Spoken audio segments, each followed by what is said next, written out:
Good morning, ladies and gentlemen, and a very warm welcome to all of our honored guests to the Indonesia-Europe Investment Summit 2023, Capturing Golden Momentum Towards Indonesia, Emas 2045.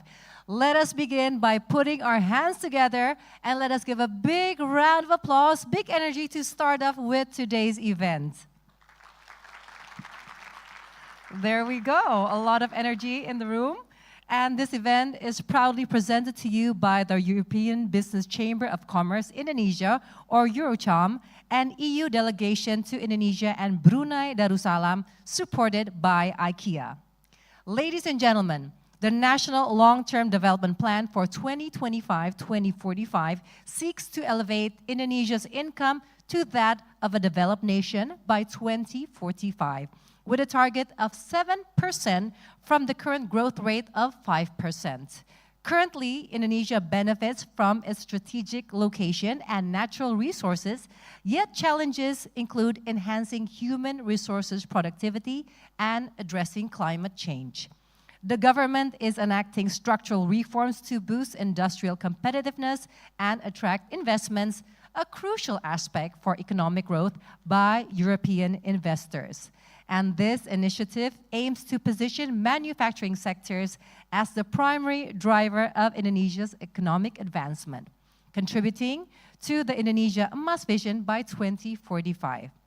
This event will foster an engaging discussion amongst the current administration, future candidates, and foreign and domestic investors, providing a platform for European investors in Indonesia to highlight their impact on the nation's economy. Ladies and gentlemen, please allow me to introduce myself. My name is Nadia Mulia. I will be your MC for today's event. And we also provide interpreter and translation devices at the registration desk. So for those of you who requires, you may present your ID to access the translation device, and you may kindly return after the event.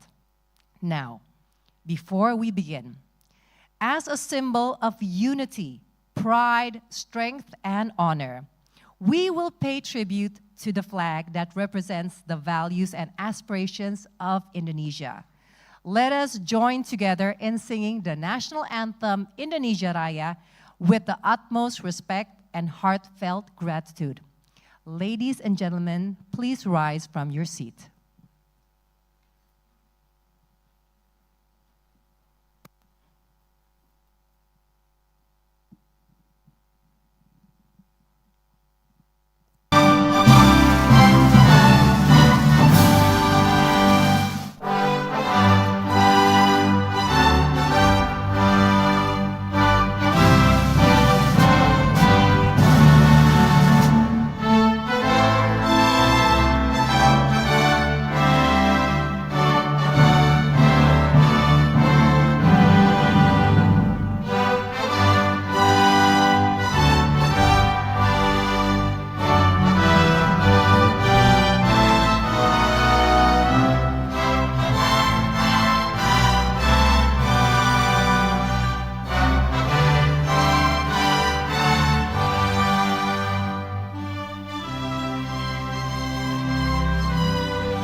Ladies and gentlemen, you may kindly take your seat.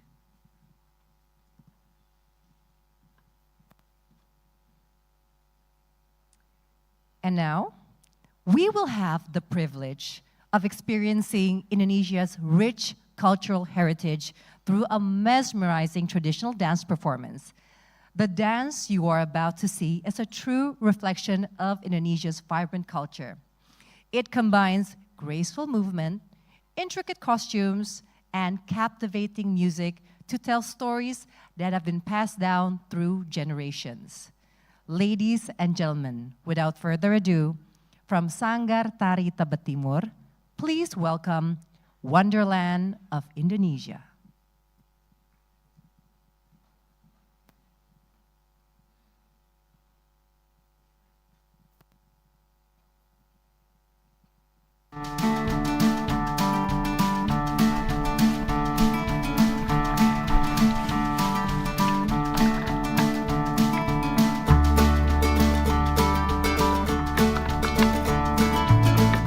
Besok aku ada ulangan bahasa Indonesia sama agama. Oh, susah banget tuh. Iya, susah banget. Susah ngafalinnya, ngafalin tajwid, peribahasa, capek banget ngafalinnya. Oh ya, susah banget. Kok kamu yang tiduran sih? Kan aku yang capek.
give a round of applause for Wonderland of Indonesia.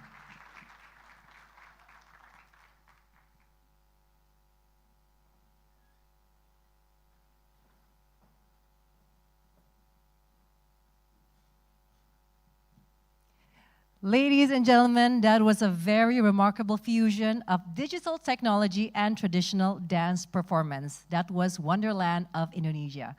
And now let us move on to our next agenda, which is the opening remarks. We would like to invite Bapak Francois de Marico, the chairman of Eurocham Indonesia, to please come on stage. Bapak Francois, the stage is yours.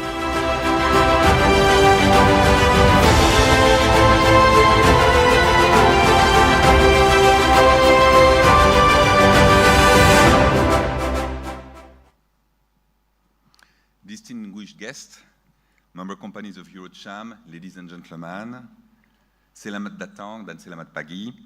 Welcome to Eurocham's annual Indonesia-Europe Investment Summit 2023, embracing the theme, Capturing Golden Momentum Towards Indonesia Emas 2045. First and foremost, allow me to welcome Ibu Sri Mulyani, the Minister of Finance, and His Excellency Denis Shaibi, Ambassador of the European Union to Indonesia and Brunei Darussalam. I would like also to thank the esteemed guests, speakers, and panelists who have joined us today. It is an honor to welcome you today to share and discuss the critical topic of capturing golden momentum towards Indonesia Emas 2045. With this event, we would like to share insights and discuss how we can collectively support the government of Indonesia in achieving the Indonesia Emas 2045 vision in several panel discussions that we'll have today.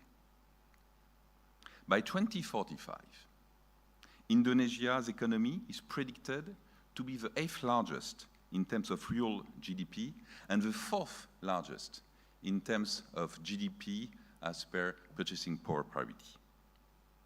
Based on these estimates, Indonesia will become a high-income economy by 2038, breaking free from the middle-income trap. We are excited to see the government of Indonesia for their vision of Indonesia Emas 2045 as outlined in the National Long-Term Development Plan for 2025-2045. Realizing Indonesia as a sovereign, prosperous, sustainable archipelagic country. Eurocham is committed to supporting this vision by promoting foreign direct investments from Eurocham members whose business continue to grow in Indonesia, particularly in the sectors that significantly contribute to Indonesia's GDP, such as manufacturing, moving up the metal value chain, but also services and consumer sectors. The private sector is a significant driver to the country's economic growth. And European businesses that operate in Indonesia have the potential to further support Indonesia's economic growth by promoting FDI, support technology transfer, and promote ESG strategies. Eurocham Indonesia is honored to host today this forum to facilitate the exchange of ideas, foster connections, and nurture collaborations that extend beyond this summit to help achieve the vision of Indonesia Emas 2045. I would like to extend my deepest gratitude to all participants, sponsors, and organizers for their contribution in this summit. I look forward to the insights and the discussions in today's seminar. Terima kasih. Thank you very much, Bapak Francois. You may kindly return to your seat.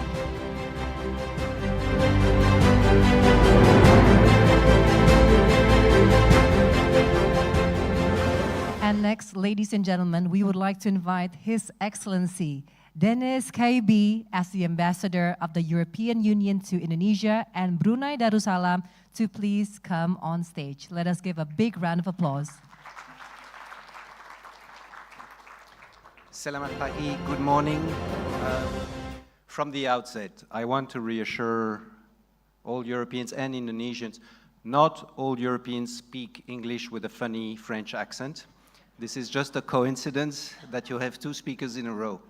This is not representative. It is an enormous honor for me to warmly welcome Minister Sri Mulyani Indrawati.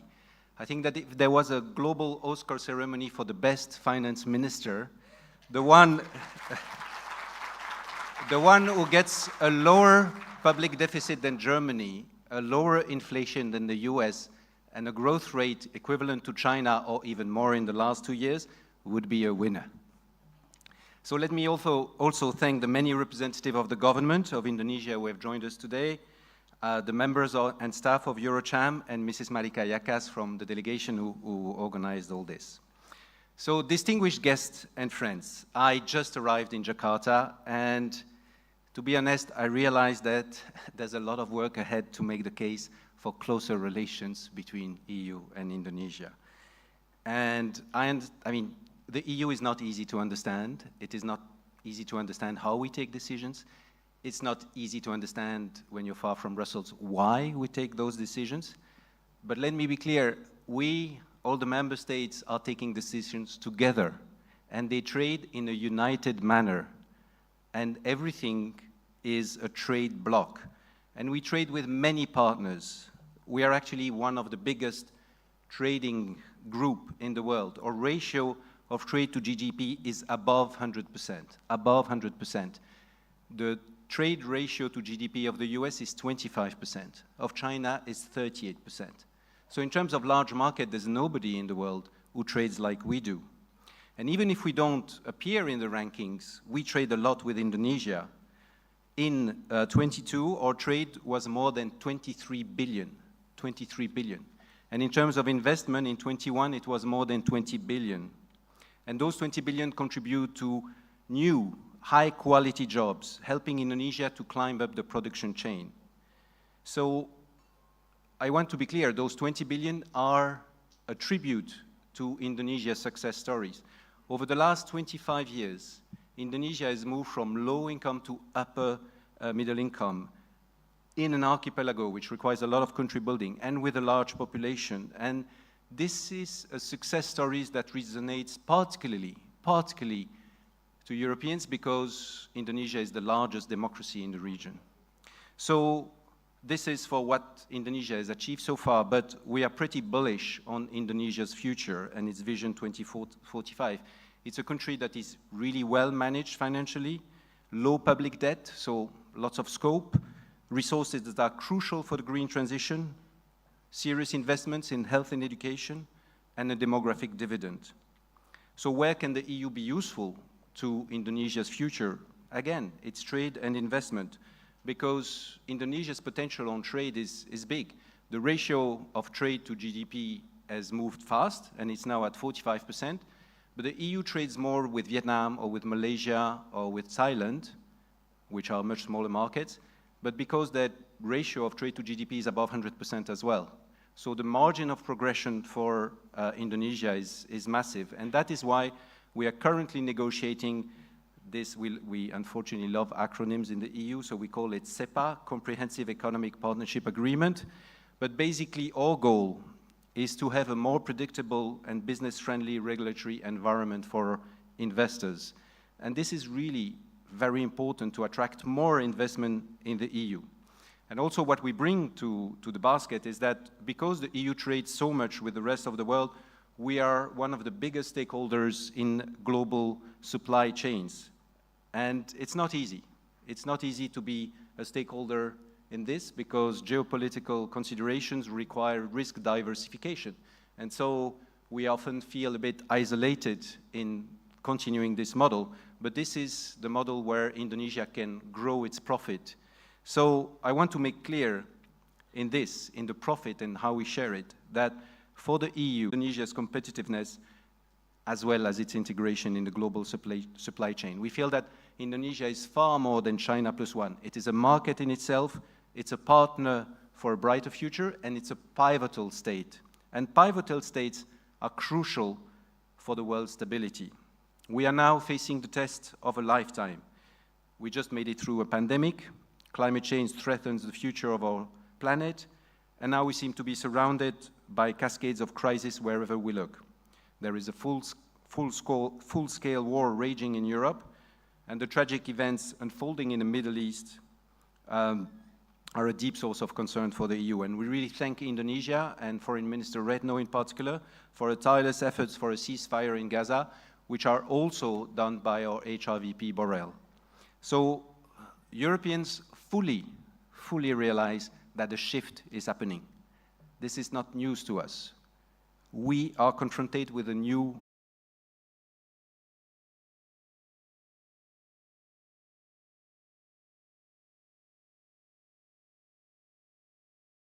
of Finance of the Republic of Indonesia to present Indonesia's fiscal and non-fiscal plan towards Indonesia Emas 2045.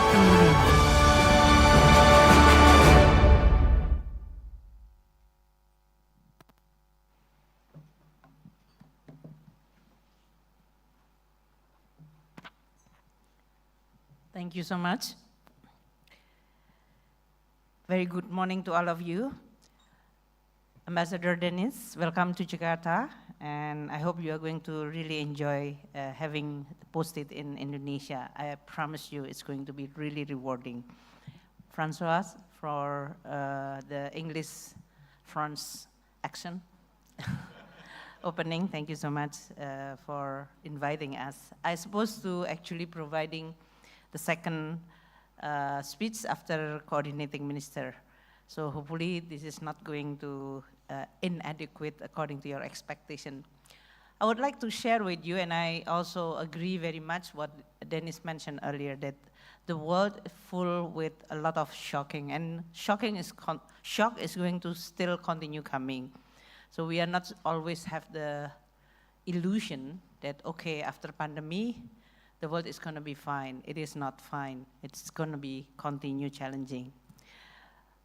So despite all those shocks, in the couple of years, Indonesia managed relatively well. We continue growing strong and resilient, and we also continue making progress with our development goal.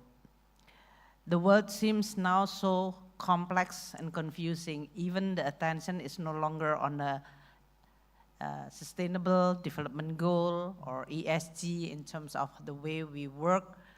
The world is becoming dominated by the geopolitical as well as news on the war. So it's definitely not a good time for all countries, especially those who's related. Indonesia also, within our own constitution, have the objective to become among global community who will participate tirelessly to establish peace and security, international order, which is based on just and sovereignty of a country. So Dennis mentioned about my colleague, my bestie Retno, who's flying up here and there for doing that. I think this is one of the example of how Indonesia, even within our still capacity, will continue to contribute to become a good global citizen to establish a good and peaceful order. So despite pandemic, Indonesia is growing relatively well, recovering well. Dennis mentioned earlier that Indonesia is relatively, in terms of growth, higher than China recently, but also some of the emerging country and advanced country. And in the past 8 quarters, when we continue growing at 5%, around 5%, this is not an easy time. You are all, my colleague from European know very well. You were surprised by the war. You are then have a second shock in terms of the commodity, energy, and food, which is translated into higher inflation. And then the third shock is, of course, the response of the policy in terms of the higher growth. not long time ago that we were actually getting used to the inflation close to zero and interest rate even relatively slightly below zero.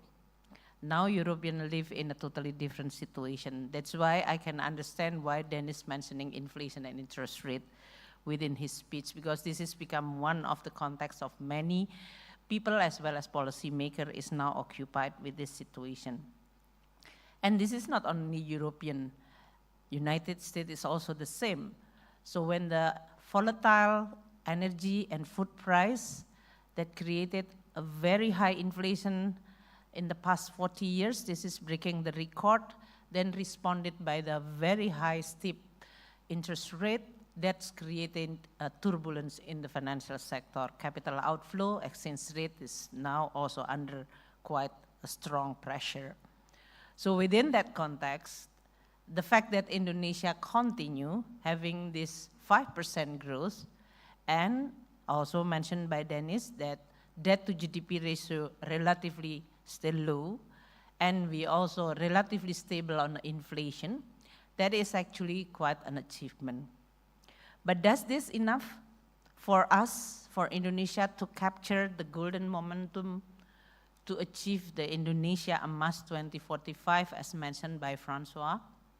Does all this achievement that we've already achieved during a very difficult time, that is pandemic, which is shocking globally, as well as the complex recovery with the situation which is now pressing, that achievement is going to provide us with enough optimism for Indonesia to continue our journey toward Indonesia Emas 2045?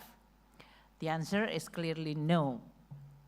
It is not that this is not important, but this is not going to be adequate to prepare Indonesia to achieve our dream and goals, that is to become a prosperous high-income country in equitable way. But everything should start with a dream. You all know Disney, which is Walt Disney, a very wonderful, a lot of product because of his dream. If you can visualize it, if you can dream it, at least there is a way to do it. So start with your dream as well, visualizing what you try to achieve. And there are so many indicators or some situation that we are actually very hopeful. Let's say this dream of Angga, which is just a very coming from a low-income country. And he achieved the dream, striving, struggling to have a higher education and then get the scholarship from the LPDP, and then happened to take the master degree in Edinburgh, and then going back and start his own company, a startup company to collect skill. This is one of the ways of the Indonesia young, which provide us with a strong belief and conviction that Indonesia have a dream, visualizing, and then have the determination to achieve it.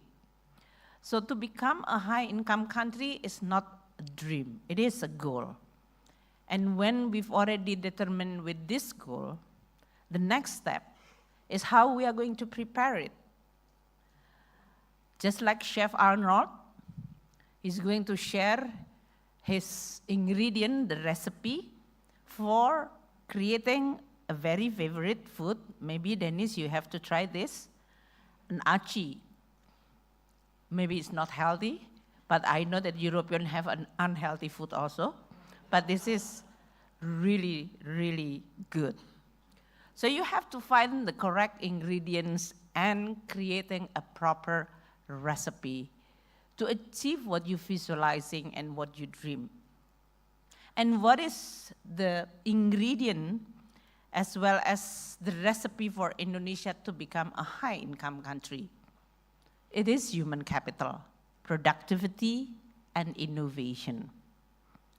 Paul Krugman said that when we talk about productivity, this is not everything. But in the long run, this is almost everything. When Europeans face with the aging population, you are very worried, not only that the aging population creating many implications, but most importantly, aging will be identified with a less productive society. And this is also happened in many countries. Indonesia is a bit more lucky because our demography is young. So it is not yet aging, but we are going there. That's why this is just a very important golden moment for Indonesia, how we are going to increase and improve productivity and innovation. Human capital is the most important one. And that's why within our policy, we always put the human capital, education, health, social safety net. We are lucky enough to actually learn from many other countries, mistake and success in achieving this goal. First, Indonesia is already put within our mandatory spending by our constitution to spend 20% of our spending for education. The challenge is how we are going to do it. The second one is infrastructure. This is not that we are so obsessed with infrastructure, but if you look at the Indonesia archipelago country, which is as big as European, but in the middle we have so much sea rather than land, then you are facing with a very challenging how to connect to each other, how not to create area which is continuously, persistently lag behind and deprive. And the third one is the technology. Indonesia economy needs to be transformed. Currently, we are jumped into a services sector which is dominating the economy. It looks like the high-income country actually, but this is not a high-income country composition of the economy. The services sector in Indonesia is still a low value added, informal one. And that's why it is not capturing what you call it a high quality, high value added services sector. Manufacturing sector, in fact, is actually increased but then flattened. This is when you talk about the productivity and innovation, especially with the digital technology, then you are actually have to think very hard how to improve the performance of the manufacturing sector. And these are the areas that the Indonesia continue focusing. One, which is obvious, is creating a downstream from the Indonesia strength, because Indonesia has been blessed by the natural resources. In the past, in the name of just trade, no investment, we just selling those natural resources. And combined with the poor governance, then you are creating a situation in which wealth concentrated only for a few company or people who own or monopolize these natural resources. The issue of transforming into natural resources that can create value added in Indonesia, we call it downstreaming, is something which is not disconnect with the geopolitical, as Dennis mentioned earlier. If European is actually one of the biggest supply chains, then we are happy because then we can be very complementary in this journey to create value added. Indonesia is now determined to create more value added of our natural resources. We know that this is require investment for downstreaming, will require infrastructure, need energy, and now energy need to be green. We also need to have a policy and regulation. Sometimes we even need to provide incentive, because we also look at many other countries who continue also attracting investment in order for them to create value added. And we know that this is going to be the ingredient that many countries try to create their own recipe of success in attracting investment. And Indonesia is doing that, both a combination of pragmatism, but also opportunity that we are trying to use in order for us to be able to be an important part of global value chains within the context of strategic mineral. And what we have done even in a very short time from 2014 to 2020, has created quite a tremendous value added. Our export product has been increased from 176 billion to 292. The trade account is continue in a surplus for more than 40 months, and that's also contributing to the capital inflow for the investment, that creating the current account in the balance of payment in a relatively resilient way. Many of you who's already long enough in Indonesia, in 2013, 2015, after global financial crisis, at that time when the United States saying that their monetary policy, which is very, very relaxed and lowering interest rate, printing more money, helicopter money, they call it. And then the central bank, at that time, Ben Bernanke said that, well, we cannot continue adopting this policy. At some point, Federal Reserve have to normalize their monetary policy. This is 2013, when Ben Bernanke, the Fed governor chairman, sneeze, the whole world is actually get the pneumonia. At that time, we call it taper tantrum. It's just saying that I'm going to normalize, not even increasing interest rate yet, just telling that I'm going to normalize. Many countries already collapsing. And that's including the fragile five. Guess what? Indonesia in that fragile five. Fragile five, together with the other four, I don't have to mention, you just Googling it. And that's because the external balance that we are having is so vulnerable. Current account deficit, fiscal deficit, as well as, in this case, the foundation of our economy is so shaky and vulnerable. So fast forward, 2022, Ben Bernanke replaced by Jeremy Powell. He's no longer talking about, I'm going to normalize, I just increase dramatically interest rate from 25 basis points close to zero, 50, 1%, 2%, 3%, 4%, 5%, 5.25. I think my colleague, Christine Lagarde, is my dear friend. She's also facing with this, the decision which is not popular. Central bank now become the attention of policy.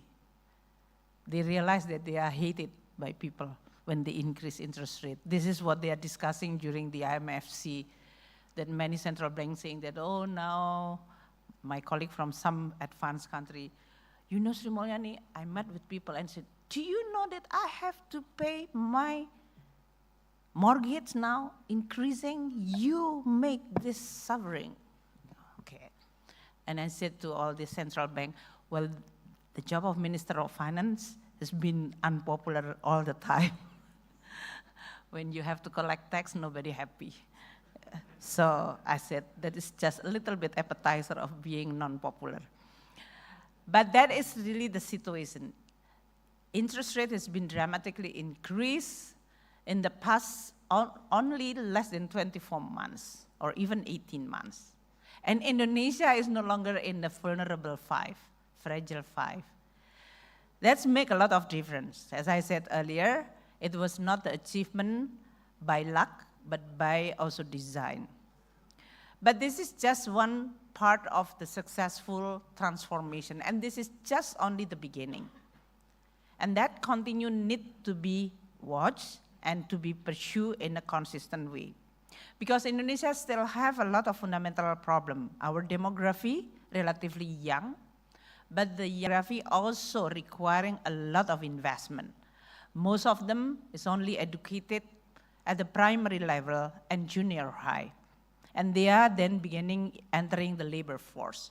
So the labor force is young, which is supposed to be positive, but the young, uneducated, and less skilled. That's become a problem. And that's why the attention of how we are going to fill this knowledge and skill gap is one of the most important. Despite Indonesia 20% spending on education, we haven't achieved force because they are wearing uniform, which is cool for the children optic. or military in this case. But today, if you ask them, they want to become a YouTuber. A content creator, maybe something that I see that this is quite giving an instant fame and maybe also some money. This is really a shaky and a shocking situation. And I know that those kind of a dream, goal, is not going to be sustainable. Not everyone is going to be in YouTube and telling, hello, I'm just waking up. I have a very bad dream today. And today I have this breakfast. Oh, you know what? This breakfast is really awful. And then you're just telling about your life every day. I mean, that is something which is really shaking all society in the world. Not to mention that this digital technology is dividing the society based on their preference. The artificial intelligence is very systematic in clustering you, people. Oh, Dennis loves this kind of food, Dennis loves this kind of reading, so you will be in this cluster. Francois loves this kind of food, loves this kind of traveling, so you are in that group. So we are all actually has been organized by AI. I can only meet with people who's in my cluster. And then the discussion is only among those clusters. And then suddenly you just feel alienated with the other people. Sometimes somebody will just actually sleep with us, but we are actually in a different cluster. That is going to be a challenge for any. Dennis mentioned that Indonesia is an open democratic system, just like European, just like United States. But democracy with this kind of AI intervention, I must say, we should be very careful in terms of the sustainability and quality of the democracy. Okay, back to my job as a Minister of Finance. So how we are going to use our fiscal tool in order for us to be able to fill this gap, knowledge, skill, and making sure that the economy will be based on productivity and innovation. We have already adopting a very long process of reform.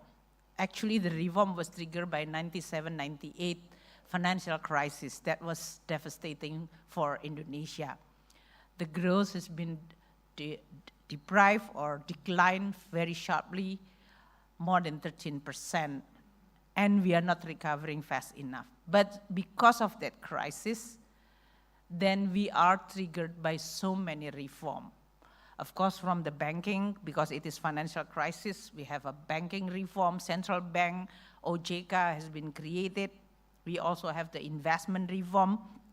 We also have the debt instrument which is created because suddenly, at that time, because of the cost of bailout of the banking system, Ministry of Finance, which traditionally only borrowing from bilateral and multilateral, suddenly have a bonds. I still remember very clearly that moment. One of the person who's in charge to manage the debt, and he said that we never have this experience. Suddenly, we have to manage the bond, Mr. Bond. He's become Mr. Bond, of course, at that time, James Bond. We have, and that's why then we have the new treasury law, we have the new state finance law, we also have the deposit insurance. And you can imagine those journey from 97-98, which is many of the reforms starting in early 2000, until today, 23 years Indonesia journey on this reform. The first half, until 2028, 2010, at that time, then there is a test whether Indonesia learned from the previous, that is from the big financial crisis, that is global financial crisis happened. And Indonesia was resilient enough at that time. I was finance minister, Dennis, at that time, just to let you know that I've been quite some time in this position. And then we have another very big shock, that is pandemic, which has devastated all countries in the world, just like global financial crisis. And Indonesia continue prevail. So at least this is just to show within the medium-term perspective that reform pay off. And we should not take for granted that reform is going to be continued unless we have the determination to continue that. Within the fiscal policy, we continue actively using our fiscal tools in order to continue our journey to become high-income country, but also at the same time stabilizing when the shock happen at the very, very critical time, like global financial crisis, energy crisis, and then we have pandemic, and now with this inflation very high in many countries. So we use the tools of our instrument in relatively flexible, and at the same time making sure that the budget is not going to be a part of the problem.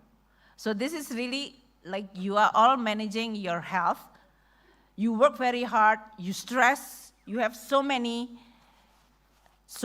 jobs, so many responsibility. You have to deliver. Today you have a meeting, you have to make decision. A lot of stress, a lot of pressure, but you should not getting sick. You cannot control the job and responsibility, but you can control your mind and your body.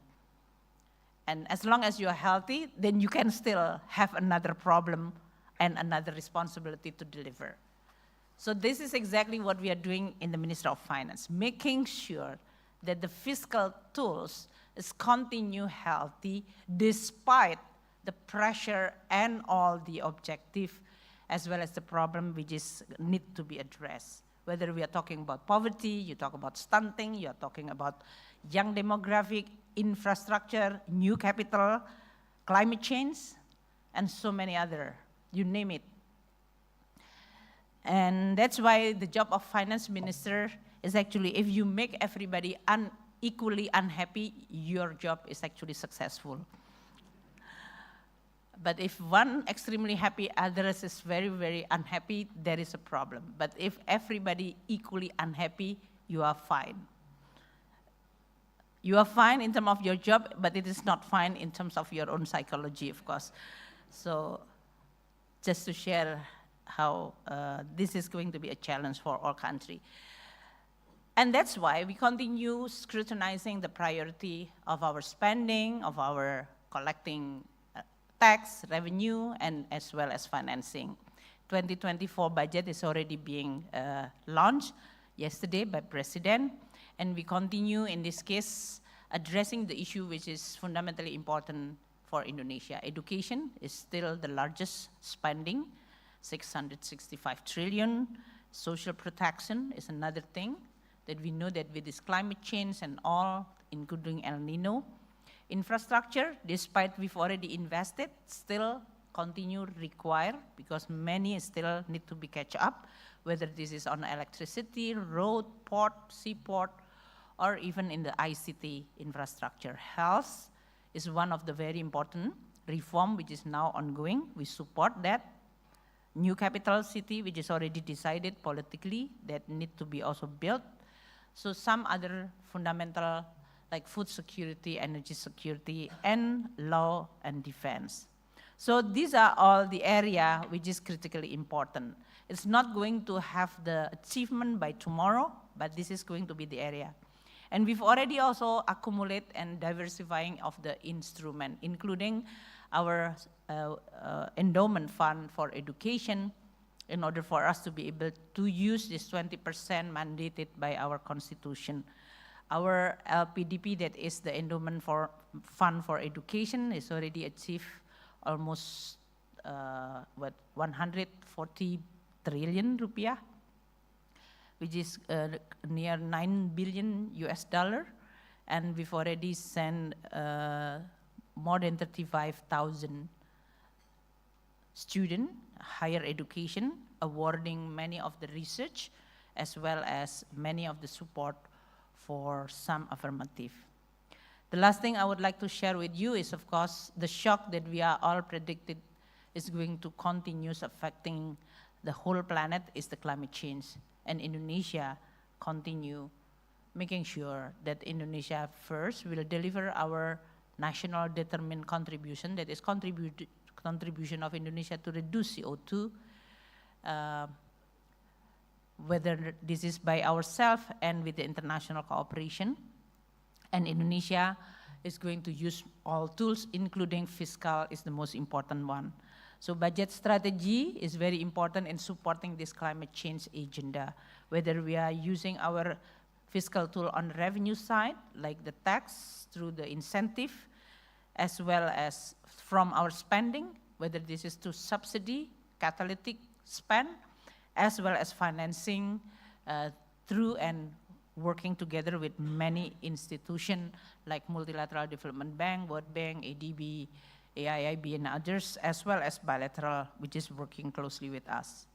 Energy is one of the most challenging because when Indonesia continue growing higher, that means the demand for energy is going to continue increase, but how you are going to combine the ever-increasing demand of energy without jeopardizing this climate change through the CO2 emission.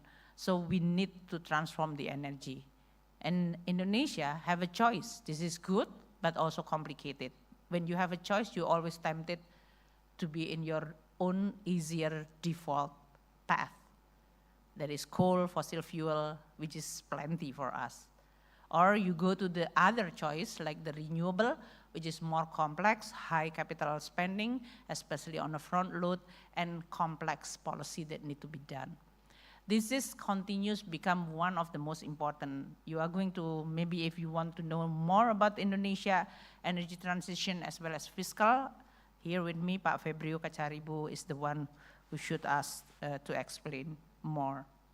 But this is the area that we are going to continue. Indonesia again, as a global community, we always play a constructive role. When we are presiding the G20, we try to bridge all the gap, so it's become a forum for everybody to be able to continue talking. Indonesia is not a divider, we are a united. We are trying to create a united of this feeling as well as goals that can be shared by all countries, because we believe that this world, this one earth that we live together, it should be managed as well as governed, as well as taken care by all of us together in one solidarity based on prosperity and equality and just. So thank you so much. I hope you are going to have a very good, productive meeting. Thank you. Thank you so much, Your Excellency. If you may kindly remain on stage, we would request you once again to kindly remain on stage, ladies and gentlemen. Now we would like to invite His Excellency Dennis Kaibi to present a token of appreciation to Her Excellency Sri Mulyani Indrawati. Her Excellency to remain on stage. We have another session of photo. We would like to request Bapak Febrio Kakaribu and Ibu Sunita Luko, and of course, Bapak Francois Damarico to please join us on stage for our next photo session.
For gracing us and delivering the keynote speech amongst her very busy schedule, and we wish you all, especially Her Excellency, a productive day ahead.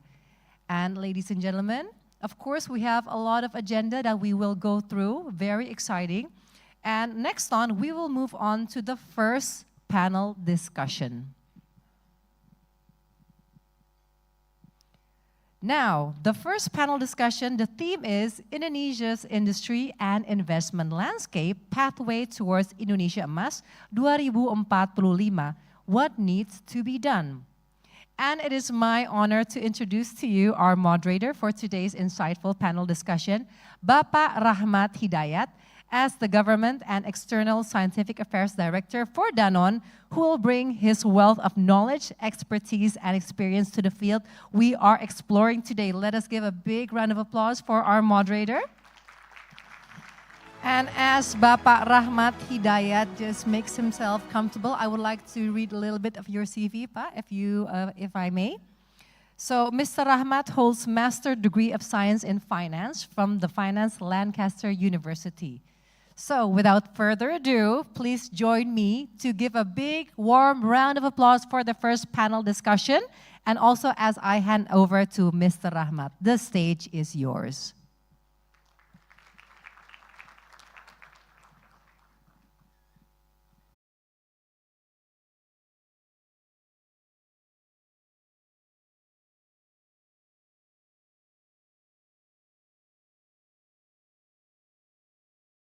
We will see her view on the Indonesian strategic plan for the Indonesia Emas 2045. Thank you, Bu. You may have a seat. And the next speaker is Mrs. Amalia Adininggar Widyasanti. She is the Deputy Minister for Economic Affairs, Ministry of National Development Planning, or Bappenas. I'll invite Mrs. Amalia to the stage.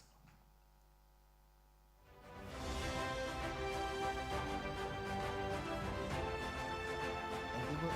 Welcome. The next speaker is Mr. Cahyo Purnomo. Mr. Cahyo Purnomo is the Director of Investment Promotion of Ministry of Investment Middle East, Africa region, as well as South Asia. But now he is speaking for the European Union. Thank you, Pak, for coming.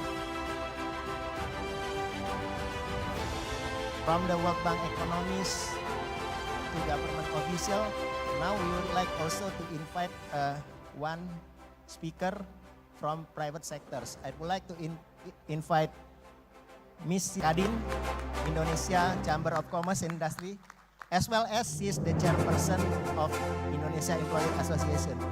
Welcome, Ms. And the last speaker, I would like to invite Ibu Veronica Utami. She is the Marketing Director of Frisian Plah Indonesia. Welcome, Bu.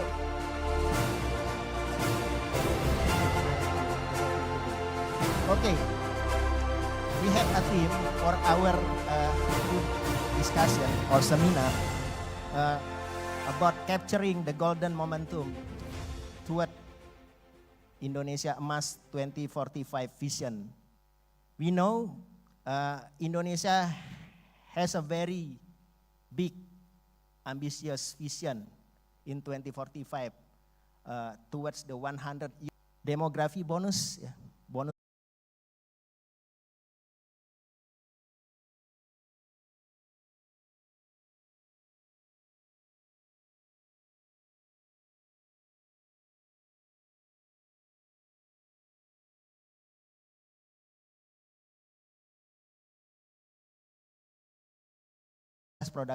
Productive age. So it means Indonesia will have a very strong core to drive its economy, but with certain condition, of course. And so it's planning to have a sustainable and a high economic income at that time. We will get off from the so-called middle income trap. Middle income trap. It happens, we know, too many developing countries in the world that they cannot get off in the middle income. So, in this moment, I would like to know more from our distinguished guest speaker today. First, to you, Ibu Satu.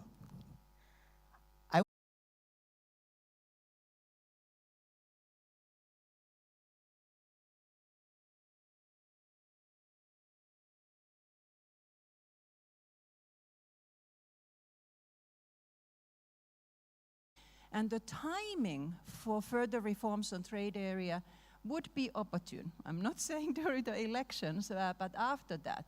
But overall, the timing is opportune because the international trading system is going through major changes right now. What we all know, that the post-pandemic, there's an ongoing post-pandemic reconfiguration of global value chains.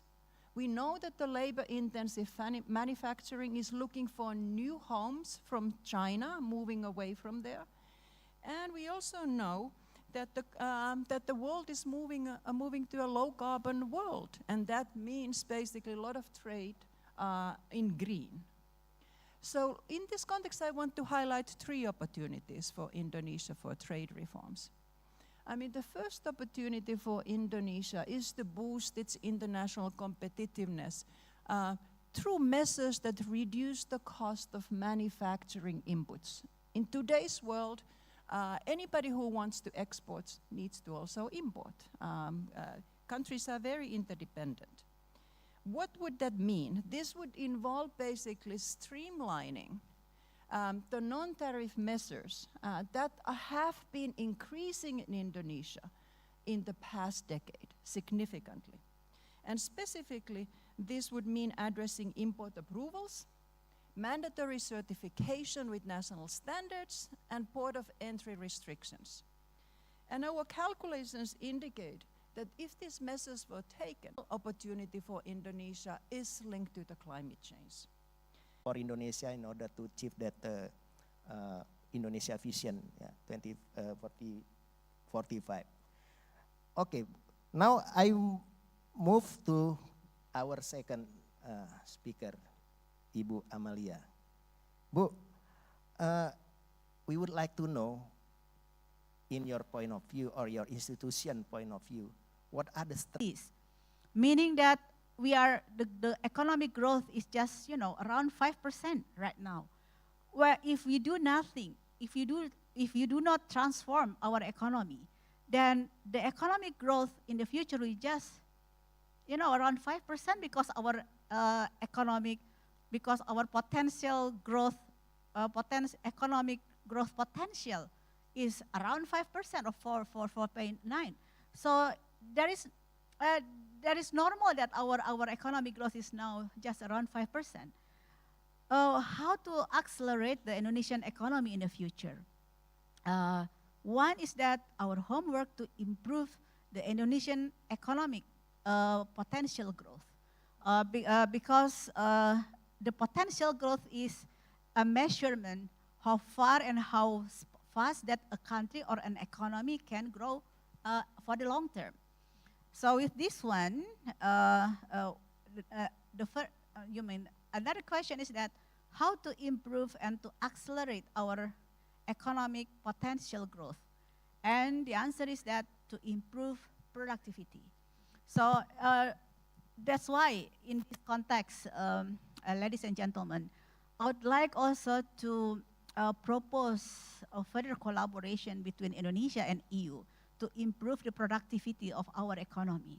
Because improving productivity is actually the key of Indonesia to accelerate the economic growth for the long term. And this is the key for Indonesia to be able to achieve the high income economy and escaping from the middle income trap before 2045. So with that, this is, we have under the economic transformation, we have like 5 goals. We call it, this is 5 direction for economic transformation. First, science, technology, and innovation will be the key to improve productivity. I know that EU is very good in innovation.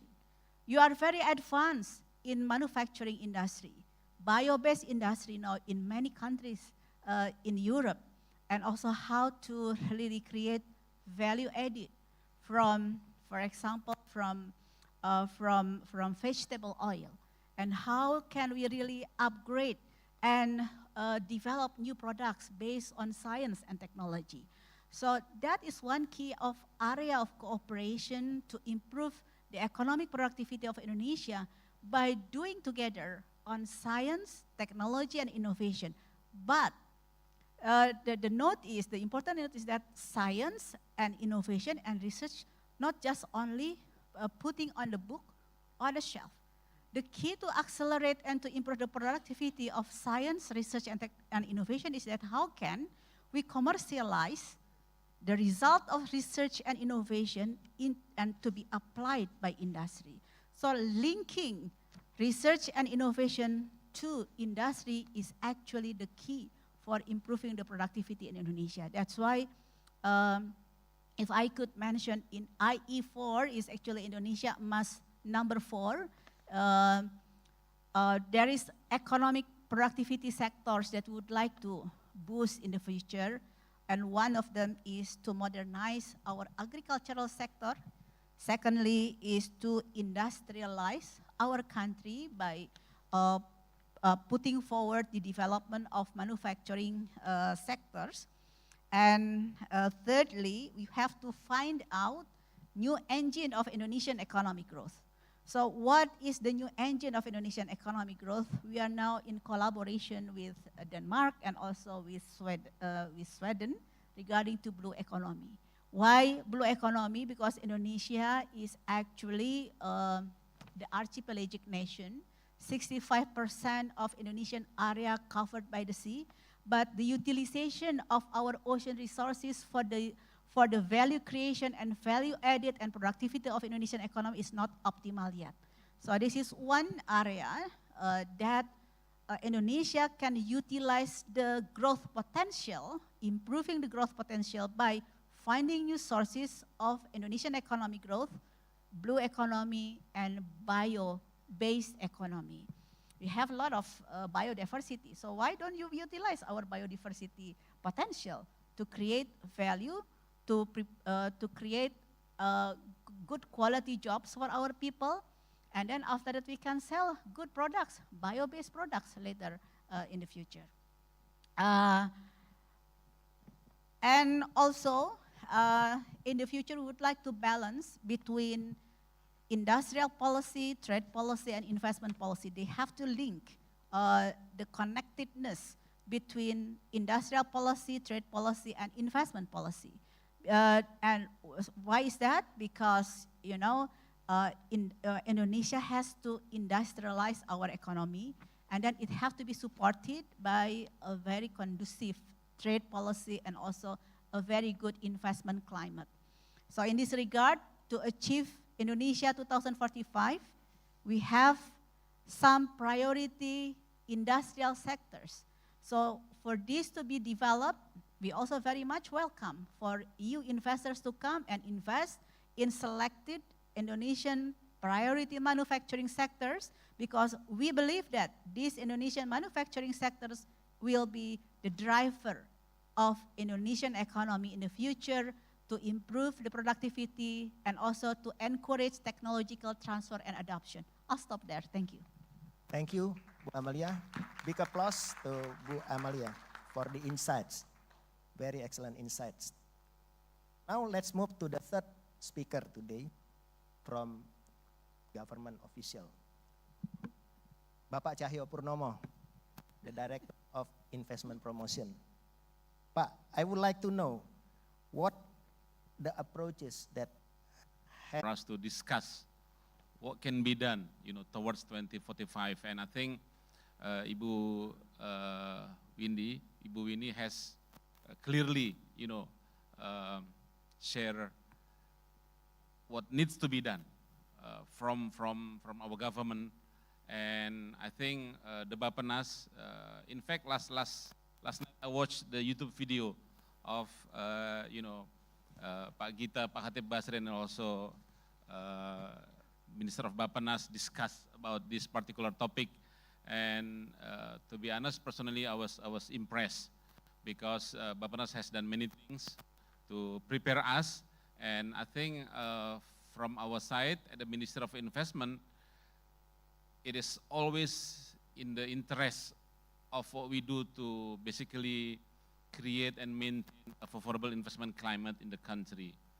And, you know, we understand that the stability, the predictability, the transparency is for everyone. Everybody loves stability. Everybody loves including with European countries. And I think the approach from you, is quite interesting to have a one single undertaking. But I think later on Pak Joni will be speaking on that. So again, Pak Rahmat, I think the approach is always to really make business and investment, to be a lot easier. And for us, we always in Java Island, 90% of the Japanese or core investments are done in Java. But thanks to the Chinese investors, they invest throughout Indonesia. So they are investing, let's say, in Sulawesi, in Nusa Tenggara, in Maluku, and so on and so forth. And I think the response that we receive, and this is also the thing that we do to invite, to basically make ourselves to be easily reachable. We understand, I think Pak Rahmat, as you work, as the Director for Government Affairs, you have your own challenge to approach government officials. And this is actually the number first priority that we, make ourselves to be easily reachable, So any complaints, any questions, any inquiries can be properly addressed in a due manner. Thank you, Pak. Thank you, Pak Cahyo Purnomo. Give applause to him. Okay, we've already got some insight from the economists, from two government officials. Now we want to know more from the private sector's point of view. Ibu Sinta, thank you for coming, Bu. I would like to know from you, what are the strategic roles of EU, European Union itself, European country, members of EU, as well as European companies that can do to support the economic roadmap of Indonesia, as well as the economic roadmap that derived by Kadin as well as Apindo, in order to achieve again the golden moment of Indonesia Vision 2045. Thank you, Bu. Oh, let me help you.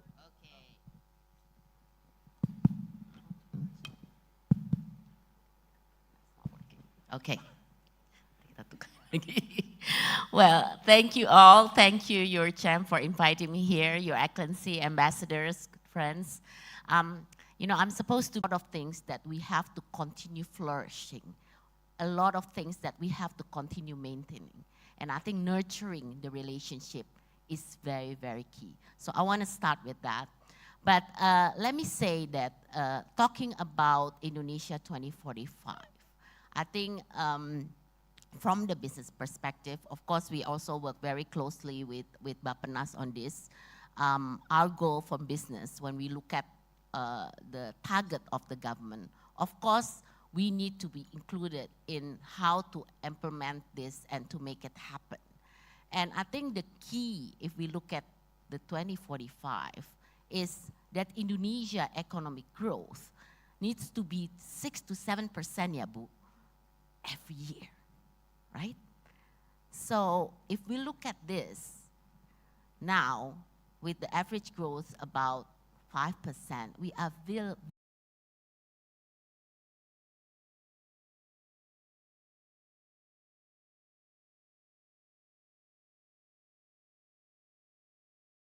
set from the dominance of unskilled to skilled worker.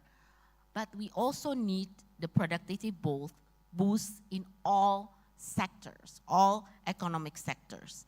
And this is including also the business and the investment climate restructuring, the accelerated technology adoption, also we talk about the incorporation of economic digitalization during the green sustainable transition, improving the export and the global value chains participation. This is sustaining food security ecosystem. I think through maximizing domestic production, For example, leveraging the agri-tech. We've been talking about agri-tech. We talk about managing reserve of import and trade. The second pillar is fostering prosperity, and this including unlocking the global lighthouse for scaled adoption of 4.0. This is also in strategic manufacturing sectors, and also leapfrogging growth in financial services. I think through inclusion beyond savings and building self-sufficient local funding. The third is building world-class ecotourism. We've been trying to push Indonesia ecotourism because the potential is huge, but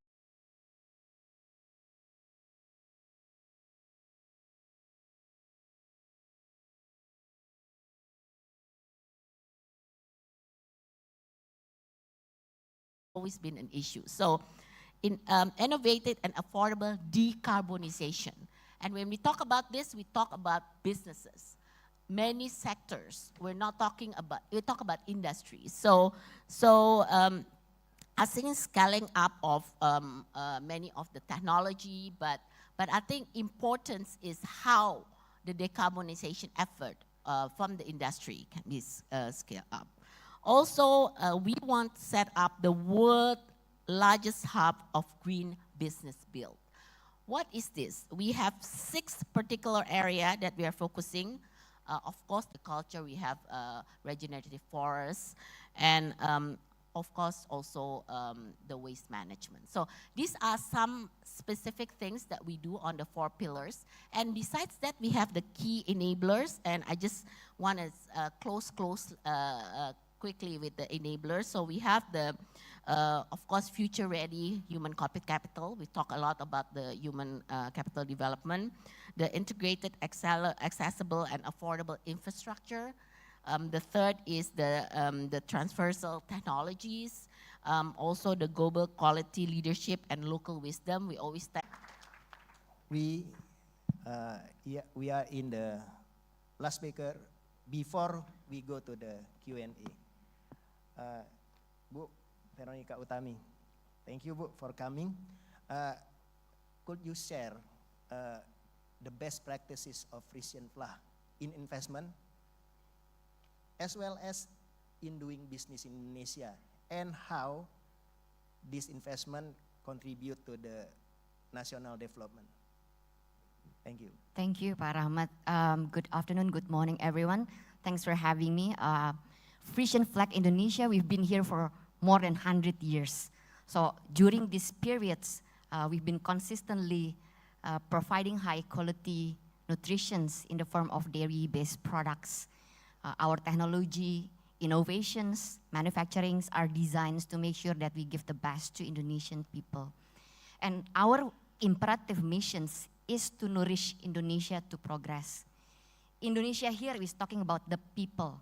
Number 1 pillar that Bu Sri Mulyani earlier mentions, which is the very fundamental enabler and driver towards the 2045 Indonesian Emas.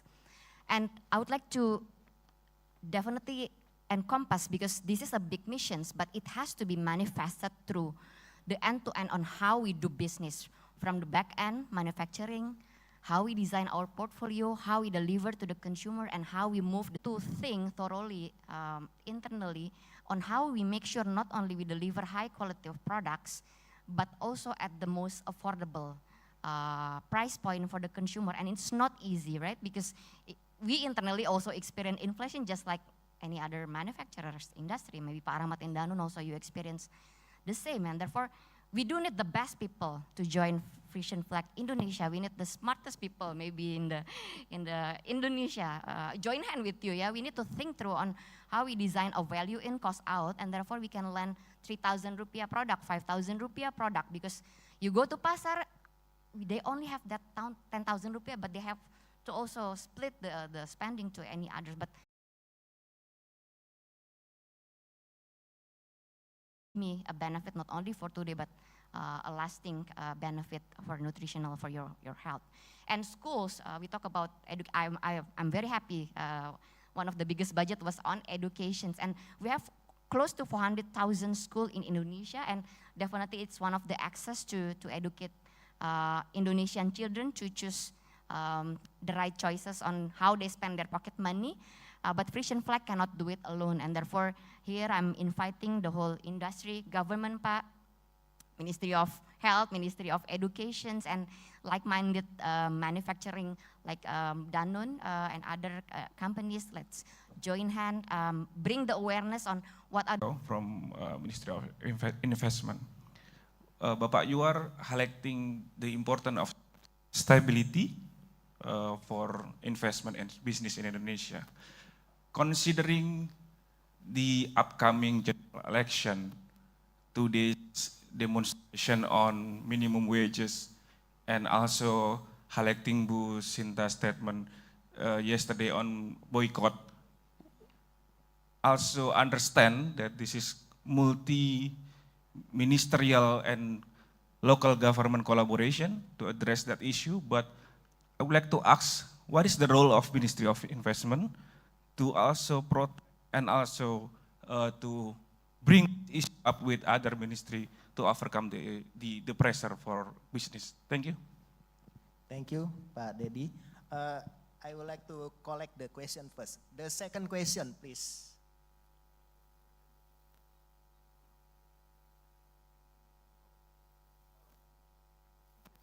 Okay, please on that side, the lady.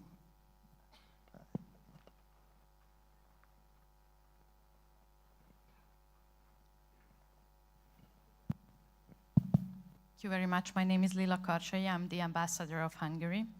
I also have a question to Pak Purnomo.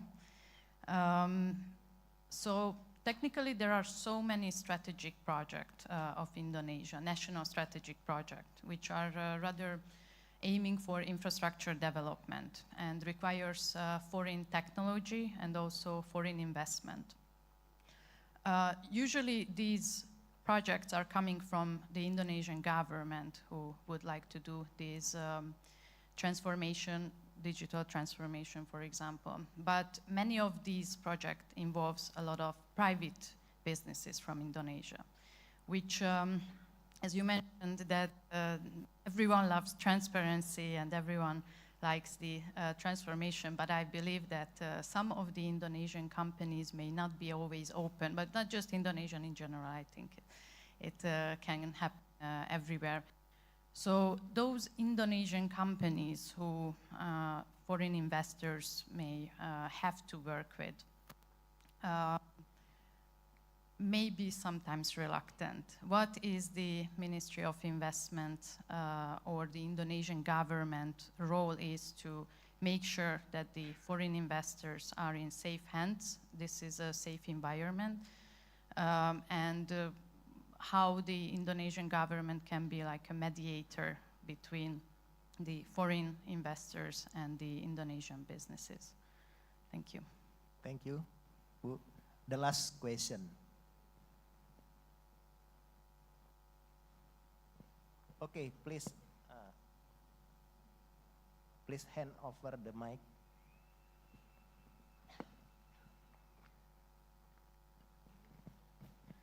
Good afternoon. My name is Vichat. I'm self-elected ambassador of SEPA. I want to ask Ibu Shinta, we have been fighting for SEPA since 7 years. Here, they are sitting together hand in hand. What else do we have to do to get a free trade agreement between Germany, Europe, and Indonesia? Sorry for the Germany. And what about the regional trade agreement? This is instrumental for the golden age or the masa depan, Emas from Indonesia. Thank you. Thank you to all the person that have sent the question. Please, Pak, 2 questions for you. Thank you, Pak Denny, for the question, Pak Denny. You've asked a number of things, so I'll put it this way, at the Minister of Investment, as I said to you earlier, it is our mission, our job to maintain, happy and successful investors in Indonesia. And Coca-Cola has been in Indonesia for quite some time, so we look forward to listening to your inquiries in detail, what we can do to address those issues, in particular within our capacity or within our authority.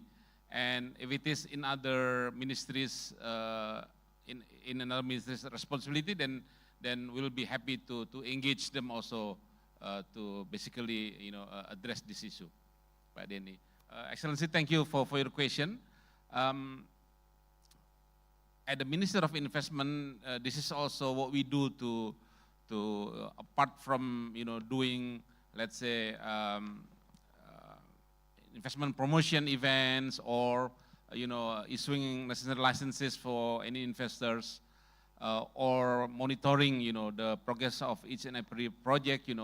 We also do what we call as a matchmaking event. So we'll be happy to perhaps introduce some Indonesian companies. We work with Kadin, with Apindo, with other Indonesian association to basically be the mediator, to really be able to help. We need beyond political commitment, right?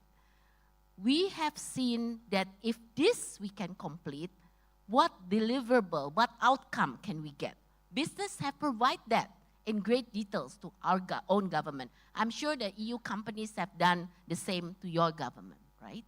So I think the only way, to me, addressing some of the issues that we have now with EU, the CBAM, we have, of course, the UDR, all the things that are now coming in, that I think right now we need a clear understanding that if we don't do something concretely without, before even waiting for this completed, that it will definitely impact businesses from both sides.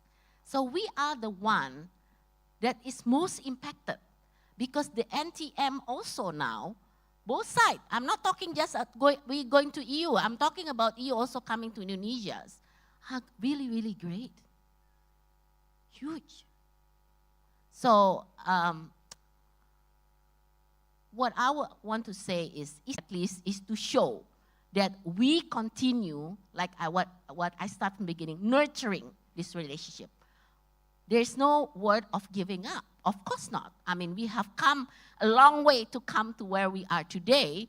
Without CIPA, there will be a relations between EU and Indonesia. But with CIPA, this is going to be a much, much faster way.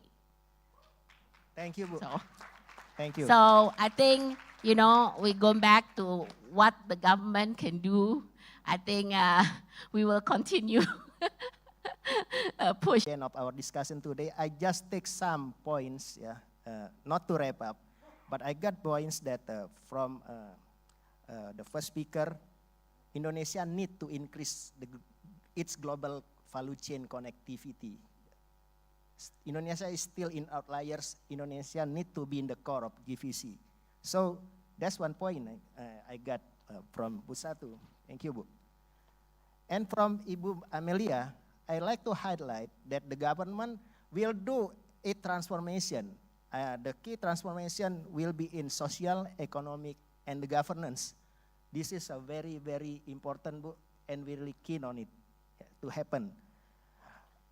From Bapak Cahyopurnomo, the government will highlight on the process to make to increase the ease of doing business in Indonesia as well as the investment, and the government will address some key issues that are very, very important: the stability, the productivity, and the transparency, as well as the government of Indonesia expect more distributed investment all over Indonesia.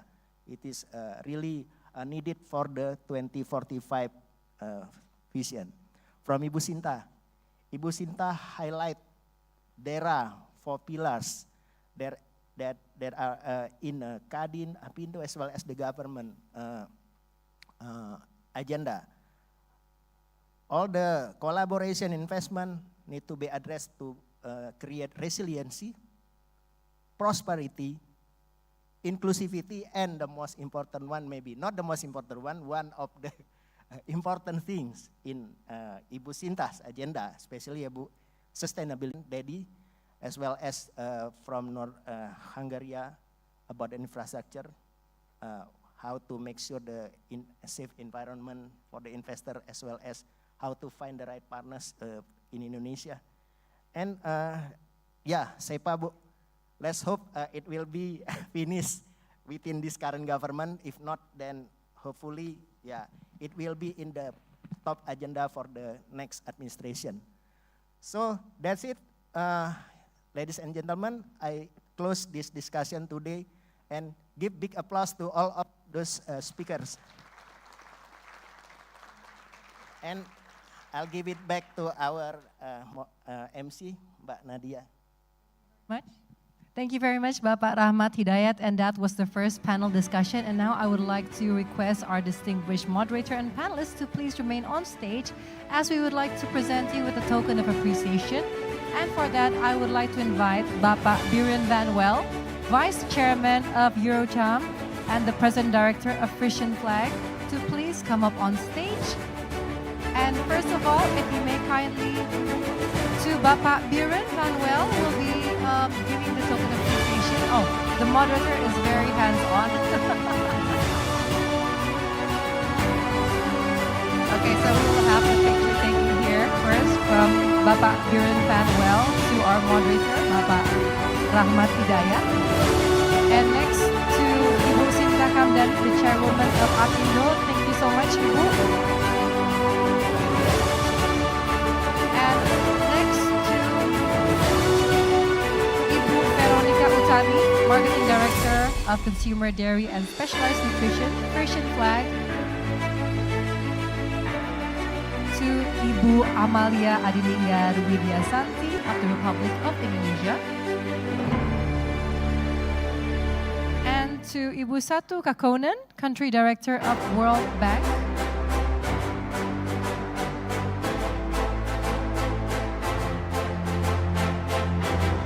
And last but definitely not least, Bapak Cahyo Purnomo, the Investment Promotion Director for East Asia, South Asia, Middle East and Africa, Ministry of Investment, or BKPM.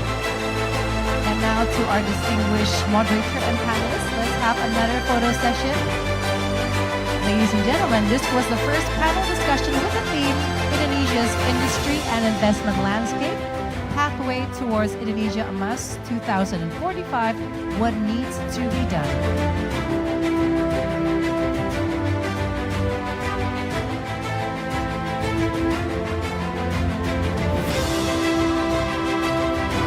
Let us give a round of applause for the first panel discussion. Thank you so much, distinguished moderator and panelists. You may kindly return to your seat. Thank you.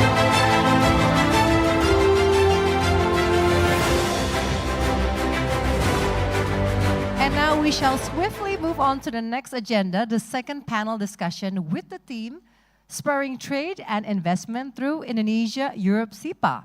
And it is my great honor to introduce to you our moderator for today's insightful panel discussion. Please welcome Bapak Dandi Rafitrandi, Senior Researcher, Department of Economics, Center for Strategic and International Studies, or CSIS, Indonesia. And I will read his brief CV in a few moments, but first of all, let us please welcome Bapak Dandi Rafitrandi.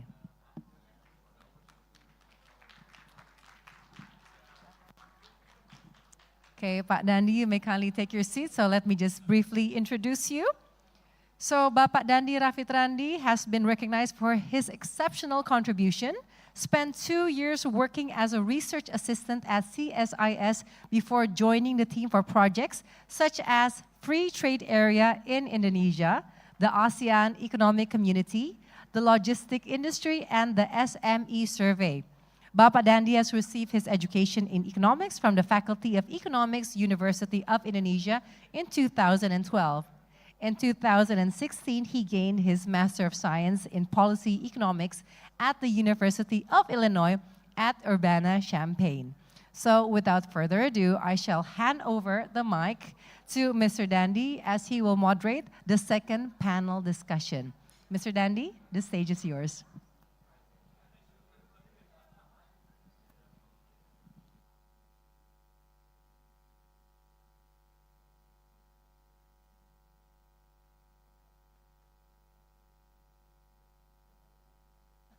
Okay. Now it's gone. Okay. So we're gonna start the second session. I think the first session already gave us a good talking points, and we're just gonna grab some discussion from that. So welcome to the second panel of this discussion. We have very interesting topic on spurring trade and investments through Indonesia-European Union Comprehensive Economic Partnership Agreement, or Indonesia-EU SEPA. I think the topic is quite heavy, I must say, but with the help of our esteemed panelists, I'm sure that we can have a very fruitful discussion. So I would like to invite our panelists to the stage first. Bapak Joni Marta. Bapak Joni Marta currently serves as Director of Bilateral Negotiations at the Directorate of Bilateral Negotiations in the Ministry of Trade of Indonesia. He holds Master of Business Administration from Waseda University. Please, Pak Joni, welcome to the stage. Our second panelist, Ibu Marika Jakas, Head of Trade and Economic Affairs, EU Delegation for Indonesia and Brunei Darussalam. She joined the EU delegation to Indonesia and Brunei Darussalam on September 2020. Before that, she worked as a head of trade and economic section of the European Union delegation to India. Welcome, Ibu Marika. The third one, Jocelyn Lai, head of public affairs for Southeast Asia and Oceania at Maersk. Experience with public and government affairs, Jocelyn has previously contributed her expertise to renowned organizations such as LVMH and also AmCham Malaysia. Last but not least, political support, but I think it is great opportunity to see this as an opportunity for Indonesia as using the SEPA as one of the catalysts in achieving Indonesia's Vision 2045. And also, let's not forget to mention our net zero emission target 2060. So, in fact, we do not need an ordinary trade and investment. We need more sustainable. We need more greener. We need more resilient.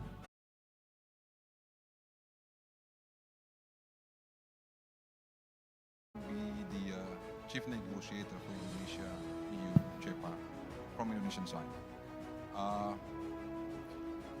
I don't know what is the correlation of today's topic with what we are doing now for the CEPA, but after the first panel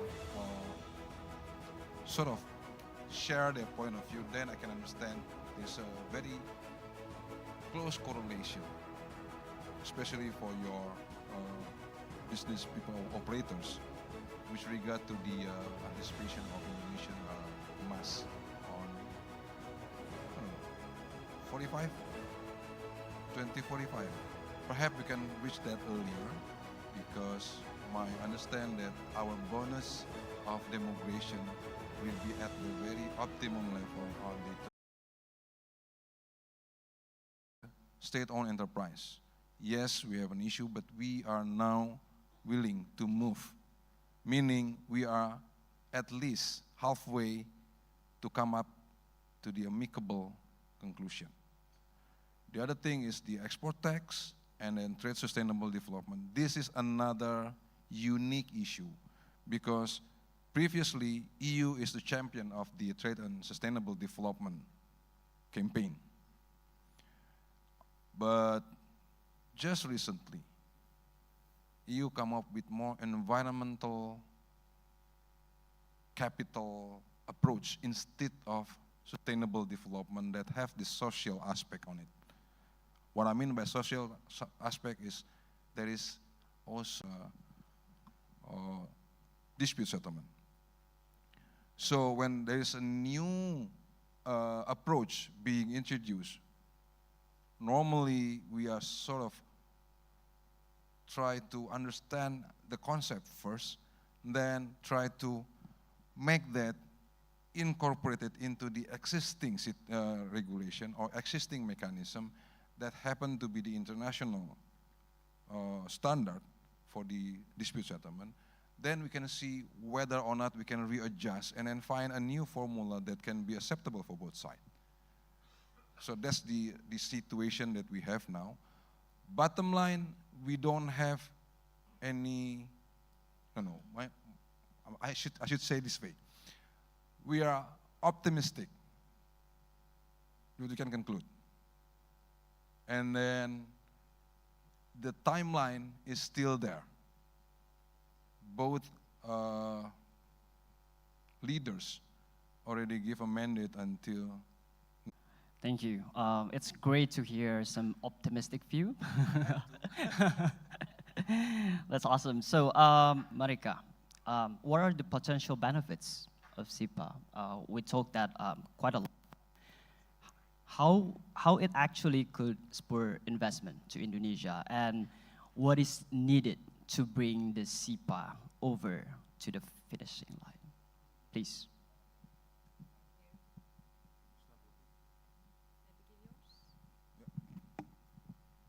Okay, yeah, good. Yeah. I think so much have been said here already about the SIPA and about the benefits of free trade agreements, deep trade agreements. Ibu Satu from World Bank made that connection already, so I feel like I don't actually have so much more to say anymore. But perhaps taking a step back, because CEPA, as it's better known here, it's maybe not everybody here in the room knows exactly what it is. So it stands for a Comprehensive Economic Partnership Agreement. And the fact that it is a comprehensive agreement, I think that also means that there are comprehensive benefits. And that's also why it's taking time. So there were questions here as well. I mean, that is already inherently in any free trade agreement. Now, some expected economic benefits, a lot has been already mentioned here earlier today. I would like to quote, there's one World Bank actually study from 2019, which concluded that the EU-Indonesia CEPA would yield the largest macroeconomic gains for Indonesia in terms of income, output, and exports, compared to any other bilateral or regional trade agreements, RCEP, for instance, being one of them. So it is really up there as a kind of gold standard agreement, if you like. And Ibu Satu euros to 64.2 billion euros in 2022. So quite a huge increase in 10 years. And that has made now Vietnam our #1 trade partner in the region. And given the size of Indonesian economy, that is something, of course, we expect also will happen with Indonesia once we have concluded that it will really move up there in terms of our trade and investment partner in the region. So a lot of untapped potential there. That is also why we are negotiating the SEPA. And perhaps also one more reference to investments. We are negotiating both investment liberalization and investment protection. And there was a question here. An end-to-end logistics and transportation provider. So we are operating in sea, port terminals, land transportation, and also last mile delivery. So that will include air logistics as well. So part of our investments in Indonesia, including a distribution center, supporting port operations, warehouse, depot, and many others. What is important for us in Indonesia is like business has been ongoing. We have long-standing investments in Indonesia, but I think bringing to the relevance is why is SIPA important. For MERS, sustainability is critical. We have, in Indonesia, you have 2045,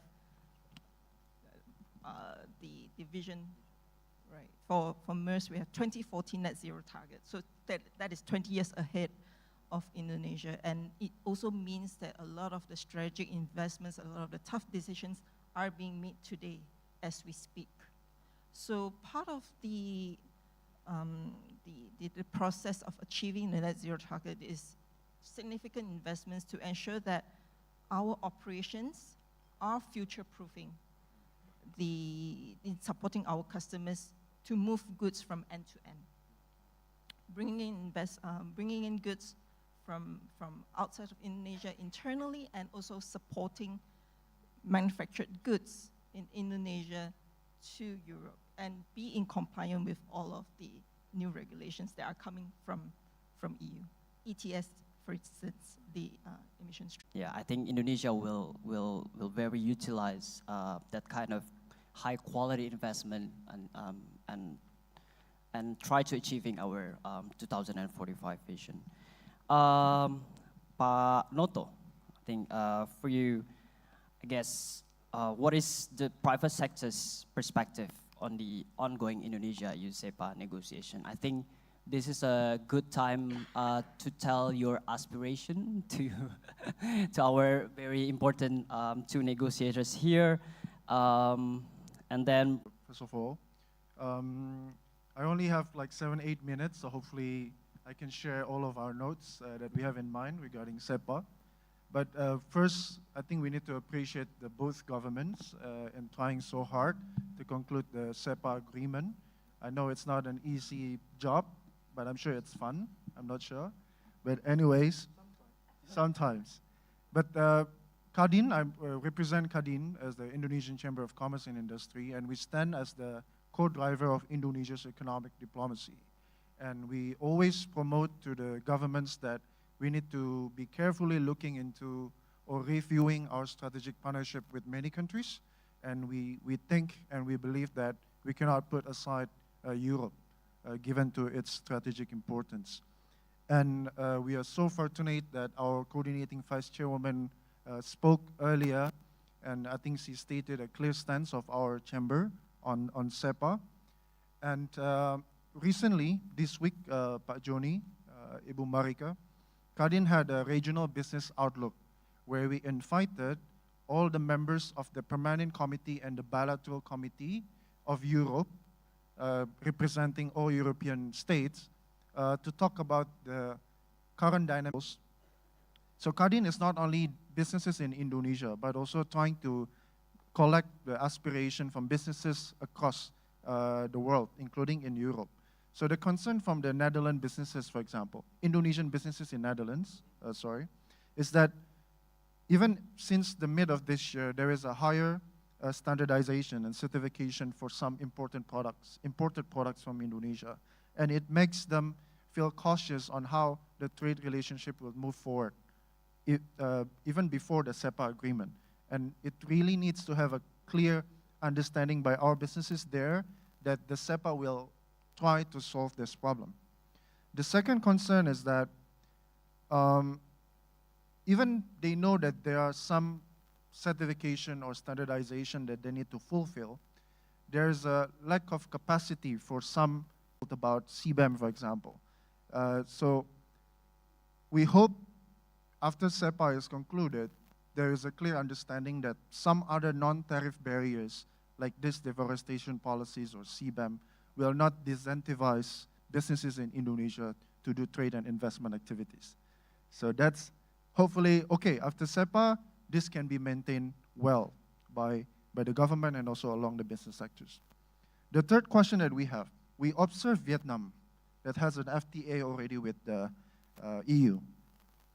So we review that Vietnam has a significant benefit of developing its manufacturing industry after the FTA concluded last time.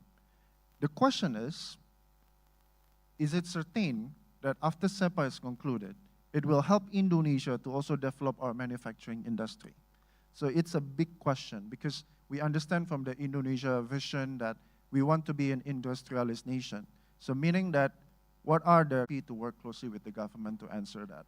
The last point that I would like to say, Pak, is we also know that there is an upcoming election, 2024. So the question on how the upcoming administration will prefer or pro trade liberalization, or it's going to be the priority when the new administration is elected to implement or to conclude the SEPA agreement. It's a big question, so I think it's really good momentum.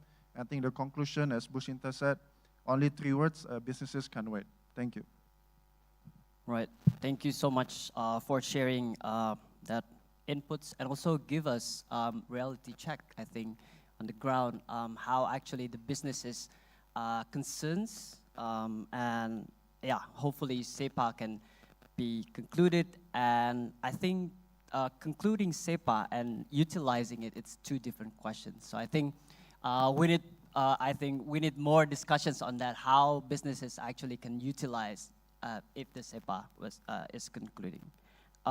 So unfortunately, I think we only can open to 1 question in our, one question for our question and answer session. So who will be this lucky person in this room, please?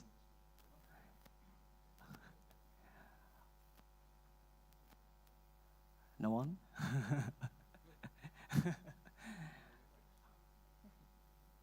One question?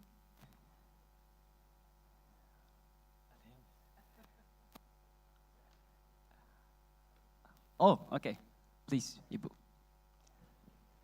Yes, thank you. I'm Widya from Carry Ingredients Indonesia.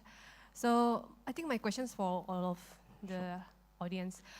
The concern is about the EU SEPA because the investment of European companies in Indonesia, I think is a lot.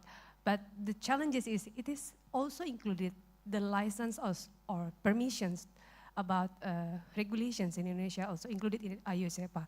For example, like our challenges in like halal certifications, import license, everything. If you talk about the tariffs, maybe it will good for the companies, but how we can get that process, license and permissions from government. Sometimes different regulation, it's governments, it will be a challenge for us. And then takes a long lead time for us.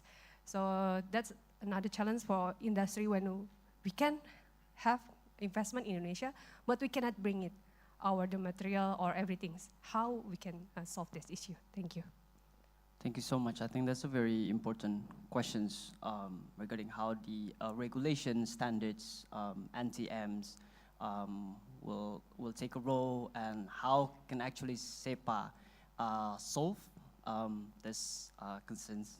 Okay, probably one of you want to answer?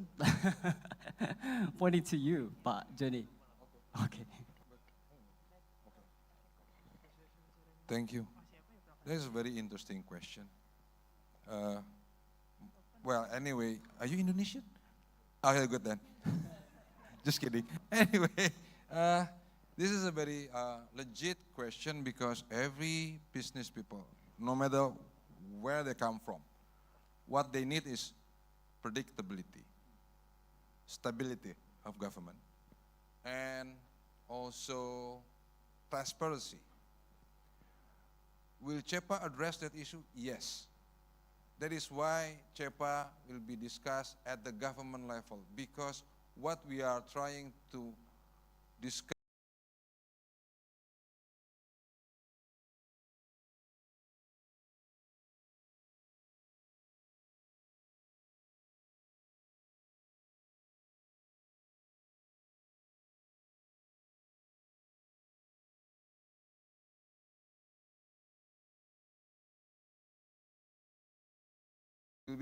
will it be a chapter or an article? There is a new need, a new understanding that for the future, especially for Indonesian Emas thing, there's not only transparency that we have to provide, also the what do you call it? The full involvement, if you may, from the stakeholders. So we are talking about creating the mechanism, institutionalize it in the CEPA of how to make business people, academicians, NGOs could also give us, government, the input and channeling the concern at any specific certain situation and time under CEPA. We don't know yet how to formulate it. Bu Nidia over there will help because Ministry of Foreign Affairs usually have an expertise for that, but we do have the same concern. So I hope it'll be answer your question or your curiosity. Before I end up this comment, I just want to also give some comment on your concern, especially the last one. With CEPA, we increase competition of Indonesian product. One thing for sure, this is the state of the art currently. Indonesia at the moment enjoying the special tariff elimination through the, I don't know, GPS or GSP? Oh, GSP. So GPS is a different thing. Well, we are enjoying that facilities, the GSP thing. But according to the regulation, if a country considered as a middle upper economy for 3 consecutive years, which is next year, then we are going to be, what do you call it? Graduated. Thank you. So this is, I think, one of the highlights. So CEPA is very crucial because if we want to be a high-income country, we have to. We're not going to have GSP facilitation anymore, right? So CEPA is important to maintain our competitiveness. So I will give you one of you opportunity to close and give your remarks or probably respond to each other's questions. Yes. I just want to add a few things. So thank you, Pa. And I agreed with the previous panelists that said that there should be more streamlined coordination among different ministries. So industries, investment, and trade. So there should be coordinated efforts in negotiating with this partner. And I think if CEPA is concluded, I think it gives a positive signal for Indonesian businesses that EU is a reliable partner despite some difficulties. And I think if we can negotiate with EU, I think anybody else it's going to be, it's not going to be difficult for us. And yeah, and I think in the geopolitical landscape like today, we need an alternative partner, strong partner, different than China and the US. So if EU can stand for this through the CEPA agreement, I think Indonesia will be in the right position. Thanks.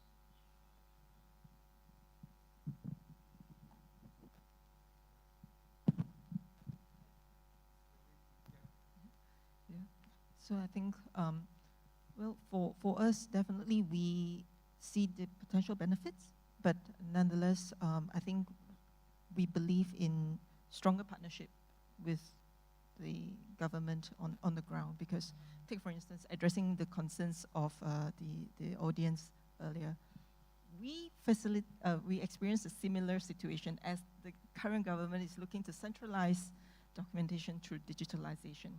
There will be bound to be teething process, but I think we managed to overcome it, of course, with the help of PKPM and other government ministries to hear the concerns on the ground and really pull through this tough period. I think that is why it's even becoming much more critical for the government to embrace better competition, opening up the economy, and just growing the pie eventually. Yeah. Okay, I take yours. maybe just to turn what you said, Panoto, EU also really needs a reliable partner in the current geopolitical situation, and in that context, for us to concluding this partnership agreement with economic partnership agreement with Indonesia is really important, very high up there.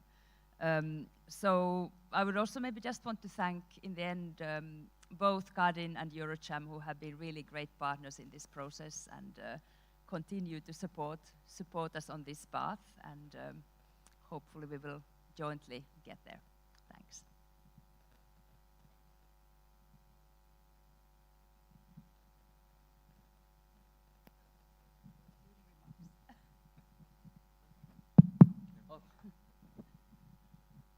All right, I think that's it. It's a very great warm-up session, I guess, for both of you. Right. Okay. I think we're at the end of our session, and let's close it with a strong optimism and a hopeful one for a new chapter towards more sustainable and resilient trade and investment for Indonesia and the EU. And let's give a round of applause for this panelists for a very insightful session. And thank you very much for all the participants. Thank you. Thank you very much, Bapak Dandi Rafitrandi, and also our esteemed panelists. And now, as a token of appreciation, we would like to call on Bapak Alvin Christian, Board of Treasurer of Eurocham, to be on board now, to be on stage, and also deliver the token of appreciation to our distinguished moderator and panelists. To Bapak Alvin Christian, thank you so much. First of all, you may give the token of appreciation to Bapak Dandi Rafitrandi as our moderator for the second panel discussion, Spurring Trade and Investment through Indonesia-Europe SIPA.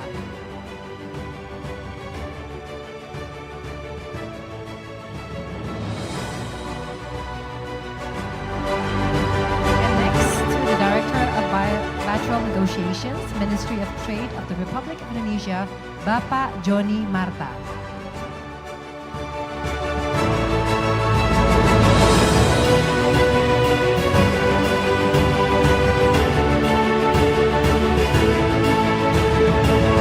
And to Ibu Marika Yakas, the Head of Trade and Economic Section, EU Delegation.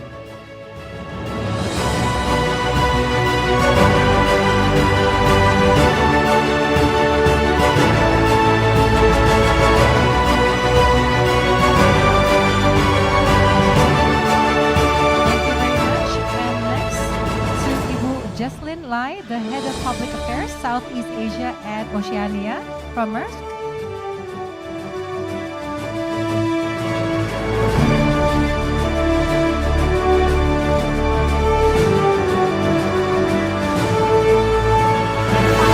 The Head of International Affairs Office, the Indonesian Chamber of Commerce and Industry, or Kadin, Bapak Noto Suwoneto.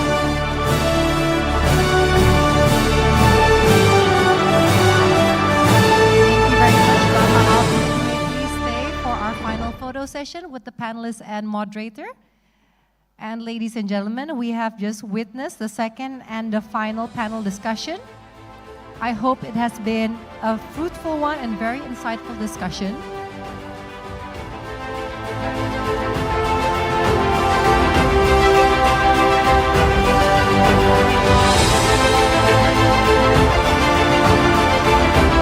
And let us give a big round of applause also as we warm our hands up. Silakan Bapak, thank you so much.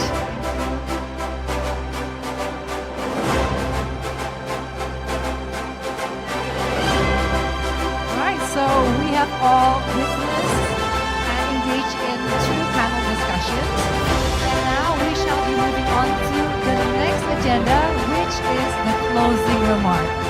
And thank you so much, ladies and gentlemen, distinguished guests, for staying with us from the beginning up till now, as we reach the closing remarks, I know how cold it is in here. So every time that we have a chance to put our hands together, it's also a chance for us to warm our hands up. So let us warm our hands up once again as we give applause to Ibu Sunita Luko, Head of Regional Representative for Asia and the Pacific, European Investment Bank, to come onto the stage and deliver her closing remarks.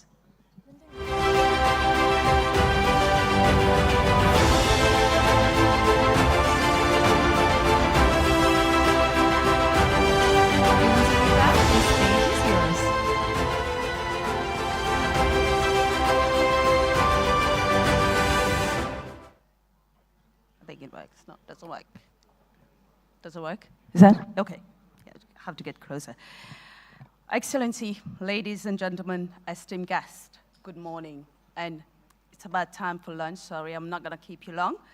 As we bring Indonesia-Europe Investment Summit to a close, I'm honored to be here today, standing before such an inspiring and engaged attendees. First of all, I'd like to express my sincere appreciation to the distinguished speakers, esteemed guests, and our enthusiastic organizers, the delegation of the European Union, and also the Eurocham, who have contributed to the success of this summit. I would also like to extend my gratitude to each of you. Our time together this morning has been marked by insightful discussions, meaningful connections, and a shared commitment to fostering collaboration between Indonesia and Europe. It is evident that the potential for growth and in 300 billion euros in global investment by 2027. This commitment will reinforce smart, sustainable, and secure connections within digital, energy, and transport sectors, spreading its impact to critical areas such as health, education, research across continents. At the heart of this ambitious undertaking lies the Team Europe approach, an innovative collaboration that draws upon the combined strength of the European Union, its member states, and their financial institutions. This unity, it's not just an abstract notion, but a tangible force driving change.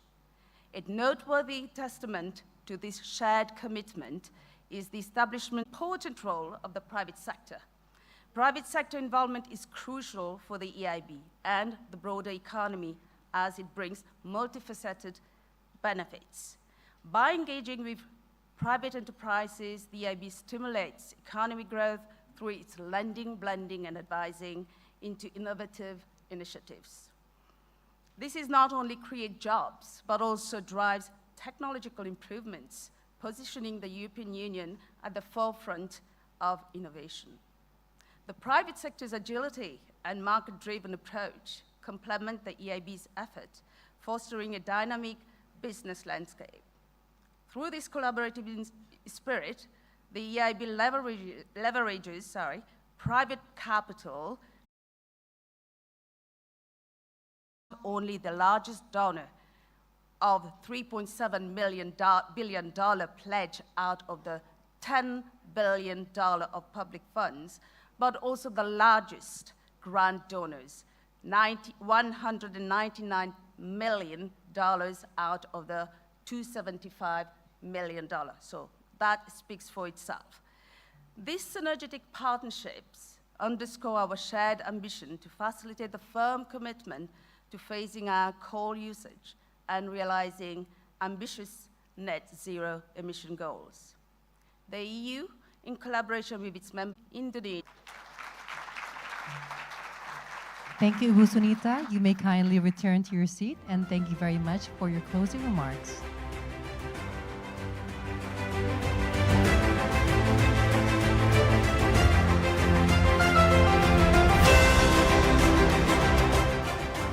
And next, ladies and gentlemen, we would like to invite Bapak Biran Van Wel, Vice Chairman of Eurocham Indonesia and President Director of Frisian Flag, to come on stage for his closing remarks.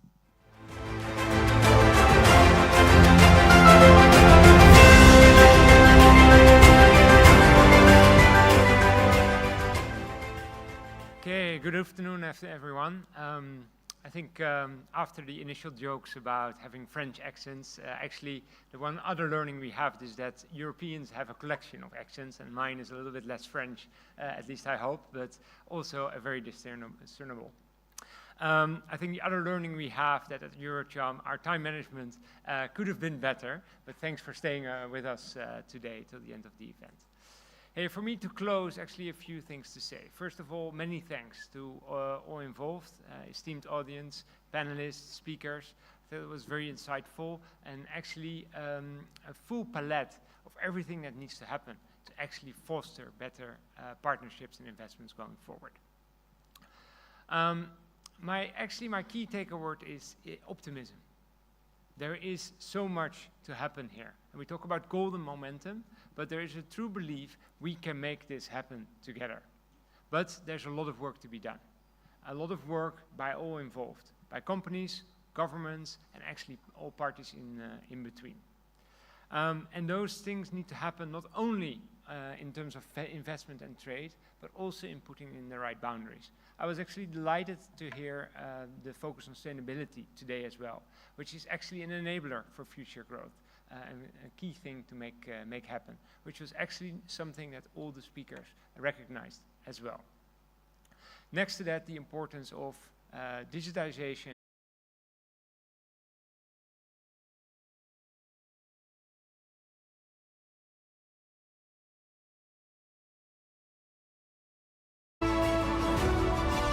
So we are nearing the end of today's summit, and now it is the time for the Eurocham Members Appreciation Ceremony. And this is to appreciate Eurocham's members that have made new or expanded their investment in Indonesia over the past 2 years, that is between 2021 till 2023.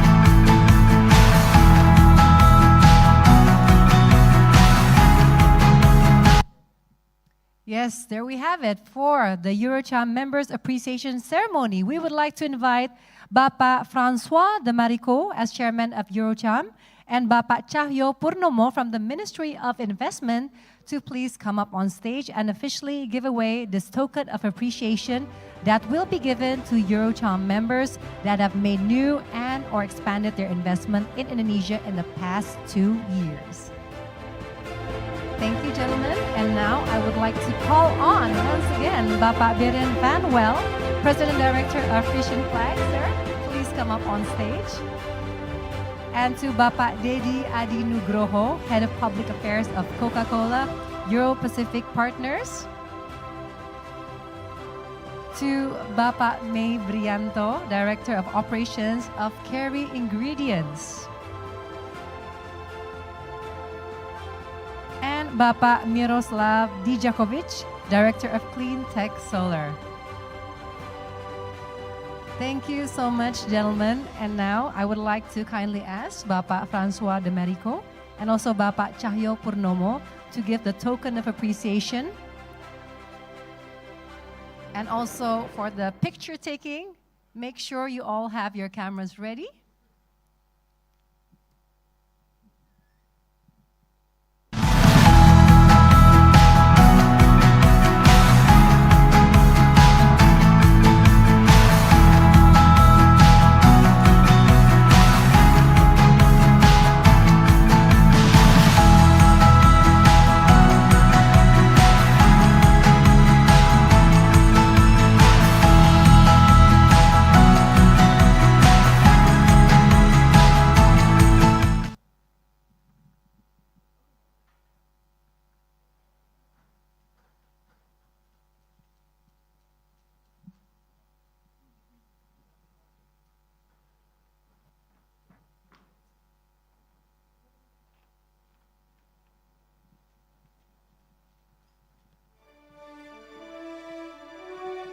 Okay, gentlemen, one more picture session. Make sure everybody can hold up the token of appreciation.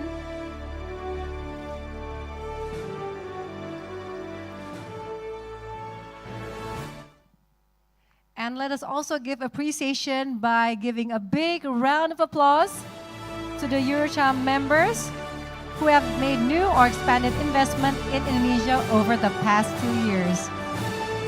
Okay, gentlemen, thank you once again. You may kindly return to your seat. I will be calling on a few names again. So this is a nice little warm up before we head on to lunch, because the next portion of the agenda, ladies and gentlemen, is the signing ceremony for the statement of commitment. So this signing ceremony is between Eurocham member companies and the Ministry of Investment of the Republic of Indonesia, or BKPM, to express their commitment to invest in Indonesia. I shall move here. We already have the statement of commitment documents ready.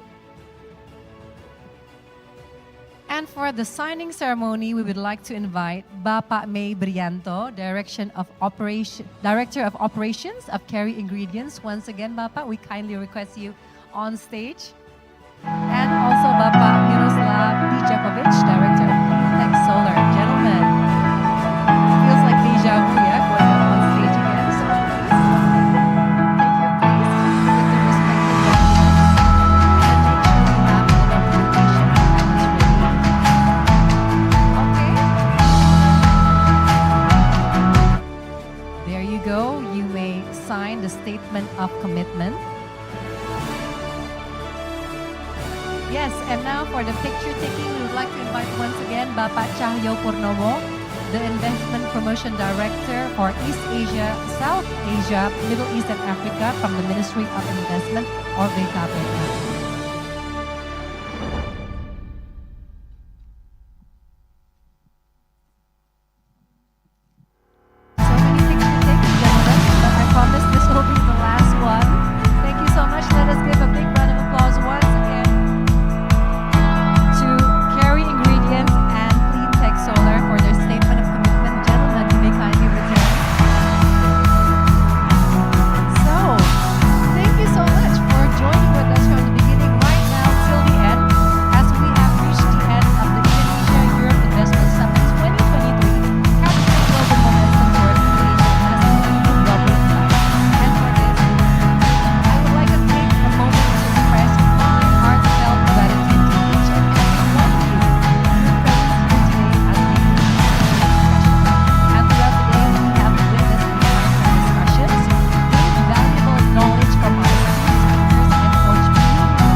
Let us carry forward the knowledge gained from these sessions into our respective endeavors.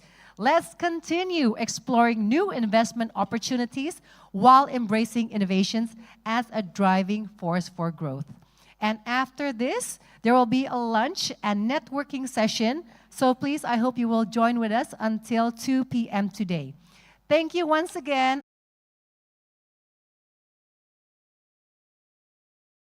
And productive day ahead.